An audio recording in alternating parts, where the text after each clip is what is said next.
The high winds and driving snow certainly could knock out power to a lot of people, perhaps tens of thousands of customers across the state. Fox Connecticut's Beau Berman is at CLNP headquarters in Berlin. And Beau, how are they preparing for all those potential outages tonight? Yeah, Alan, Allison, CLNP, of course, has tons of trucks out on the streets across the state of Connecticut.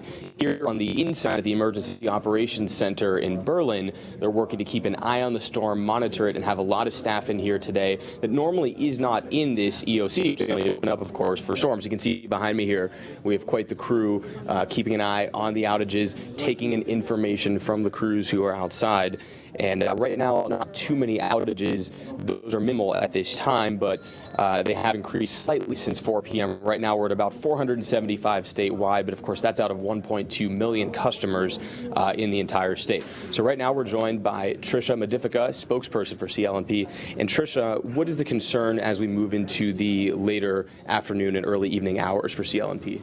Sure. Well, weather conditions, when they intensify in terms of wind, and if it's heavy, wet snow that really piles up on tree limbs, it brings down those tree limbs onto our wires, that always can cause outages. As you know, we've said a bunch of times before, trees are the #1 cause of outages, which is why our tree trimming program year-round is so crucially important to keep our system up and ready.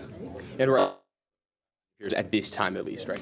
We're really in a monitoring phase, as we have been the last few days. We're, as you can see here in the Emergency Operations Center, all hands on deck. We're keeping a close eye on the weather. We have our crews pre-staged out around the state. As you know, with a blizzard, it brings some hazardous driving conditions, so we wanted to have our crews out there in different areas so there's less travel time to respond to where they're needed. Okay, great. Thanks a lot, Tricia. So as she said, crews are here. They've been here since 9 this morning. They will stay here until the storm is over. And of course, outages are very minimal right now, and the hope is that they stay that way. Of course, if the snow turns to a more lighter, powdery, fluffy flake that's not so wet, that would bode well for keeping these outages minimal here across the state. Reporting live in Berlin, Beau Berman, Fox, Connecticut. All right, thanks.